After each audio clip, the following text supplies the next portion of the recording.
අපි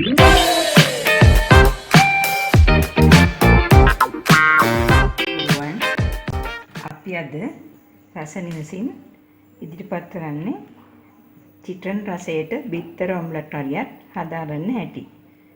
මේ හරියත් එක්ක ඔයාලට රාත්‍රී ආහාරයට පාන්, ඉඳිආප්ප කන්නත් ගන්න පුළුවන්. ඒ වගේම ගෙදරට එන අමුත්තන්ට සඳහා කරන මේ හරිය ඉතාම රසවත්. ඉස්සෙල්ලාම අපි ඔම්ලට් එක හදාගන්න ඕනේ.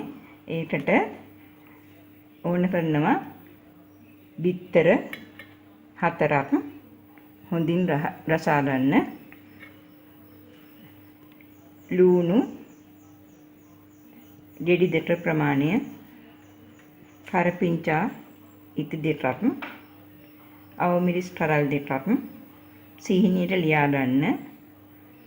ඒටම ගම්මිරිස් තේ හැඳි 1මාරක්, ලුණු රස අනුව, කෑලි මිරිස් සල්පයටුත් එකතු කරගන්න.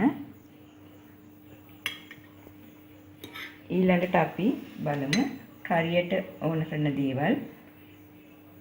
මිටිකිරි කෝප්පයක්, දියකිරි කෝප්ප 2ක්,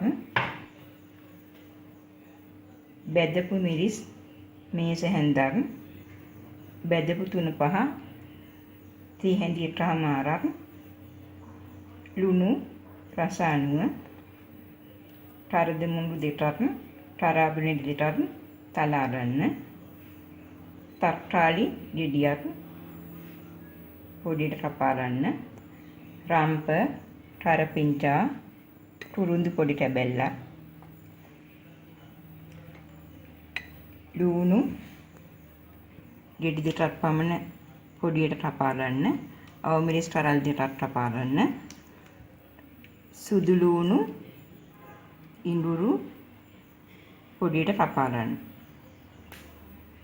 ඒත් එක්කම කරිය හදලා කරිය ටිකක් නිවුණු පසු අපි දෙහි බිඳු කීපයක් එකතු කරනවා.